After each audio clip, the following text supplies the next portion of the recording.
In this video, which town or city in southeast of England is the most depressing? We're going to be going through the worst towns of southeast England, and I'll leave it up to you, the viewer, to decide which one is the most depressing town or city. Let's go! And let's start off with Sheerness. The whole Isle of Sheppey is an odd place. And it's incredibly inbred. But unlike other places, because I did a video on islands and how inbred they are, unlike the other islands, which are quite interesting, the Isle of Sheppey is depressingly inbred. Everyone looks the same and everyone is so weird. Less so nowadays after the new bridge was built because there's more travel in and out of the island. But still, Sheppey is Sheppey. And Sheerness is an odd place. It's so flat, all the buildings are low rise, and it's a seaside resort on a dull, horrible, stony beach, yet it's still counted as a seaside town. It's not a nice place to go to, especially in the winter time. It's horrible, and it's a very flat, empty landscape with just buildings plonked on it. And talking of flat, empty landscapes, we can talk about Essex, and to be honest, Sheerness looks like it could be in Essex, despite the fact it's in Kent. But anyway, on to Essex. And the whole of Essex is depressing. I mean, like, really depressing. Most places have a sense of history. You have like an old town dating back hundreds of years, and the town expands and there's interesting bits and old corners and bits to see. Over in Essex, there isn't. Essex is a wasteland, and just a flat, empty, dull bit of land where houses were just plonked. And that's all the history is to a town. An empty area where 50 to 100 years ago just new build houses were just plonked onto the empty flat land. And the one place that is famous in Essex for being the worst is Billericay. Although that said, I'd say Canvey Island's pretty bad. But anyway, Billericay is the most famous, probably because it's got a really stupid name, which is probably why everyone acts as if that's the worst place. I'm not sure if it is the worst, because also Basildon's quite bad. But for the purpose of this video, we're going to say Billericay is the most worst case of the depressingness of Essex. Now we move on to Slough. What is that name? Slough, it sounds awful. A place with such a hideous, dull name, and the town itself is hideous. And most of all, it's forgettable. I've been to Slough a few times, and when I think back, I can never remember what's actually there. It is so boring and depressing that I don't even remember what's there, despite the fact I've been there a few times. That is how bad Slough is. It's oppressive, it's depressing, it's thoroughly miserable, it's an awful place to visit. Don't visit Slough because it is so Slough, and it's famous for being awful. Now we go on to, and if we go down south, I'd say Haywards Heath is pretty miserable, but it's more just boring. There's some worse places than that. Let's go into Kent, and Kent has some of the most miserable towns. Despite that everyone acts like Kent's a really nice place, it's not, it's really miserable. The first place to talk about in Kent for being miserable is Tunbridge. Now interestingly, Tunbridge was the original town, and neighbouring Tunbridge is the town of Tunbridge Wells. And Tunbridge Wells is bigger, better and far more interesting than Tunbridge, which is odd because Tunbridge is the original town, and originally Tunbridge Wells was just a natural spa, like a natural swimming pool a few miles out of Tunbridge that people would go to, but then that got built up and turned into a pretty nice place. Well, the original Tunbridge remained a horrible place where nothing really happens apart from traffic jams, and there's nothing to see. You go there and think, oh, Tunbridge, that must be a nice place, when actually you'll just think of Tunbridge Wells, and Tunbridge is miserable. Now we go on to Gravesend. What an awful name. Gravesend. Oh, that is bad.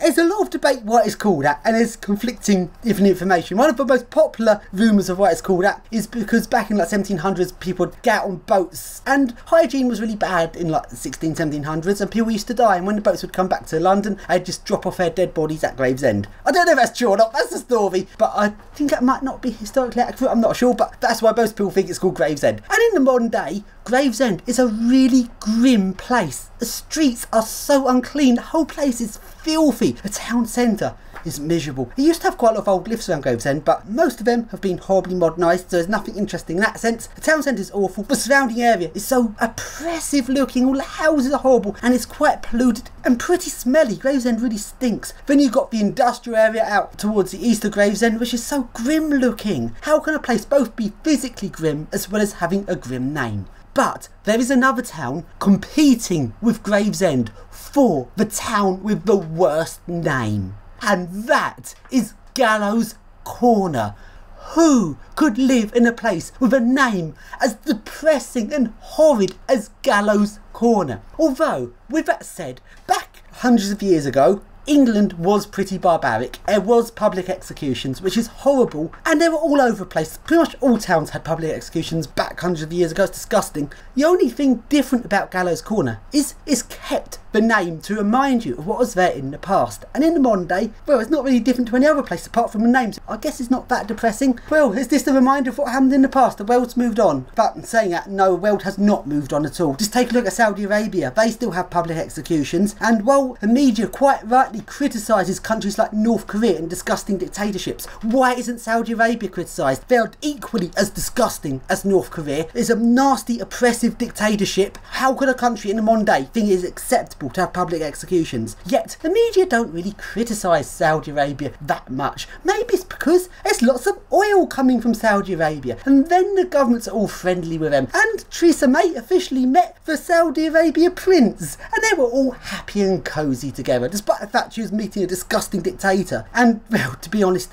other countries are just as bad. What about America? And America thinks themselves as being the world's policeman, yet they still have the death penalty, so they can hardly claim any moral grounds. It's depressing. It's 2021, and be honest, a lot of the world's still fucked up. But anyway, that's gone massively off topic of the topic of the video.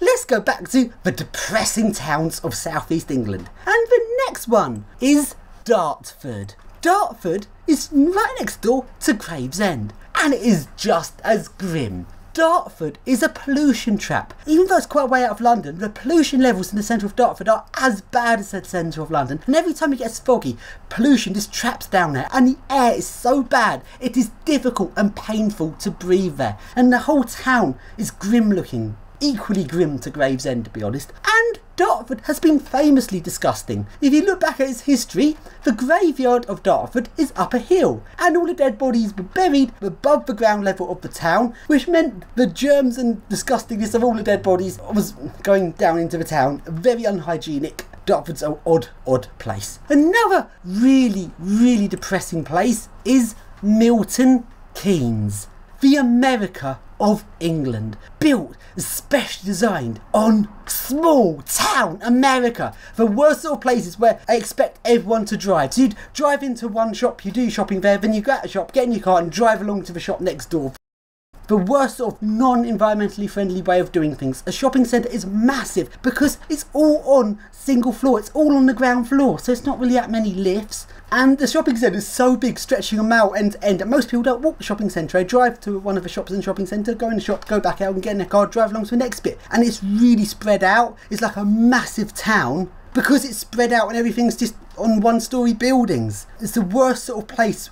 Expects everyone to have cars and drive about, polluting the whole place, when realistically the place could be a lot more dense together and not require everyone to use their cars as much.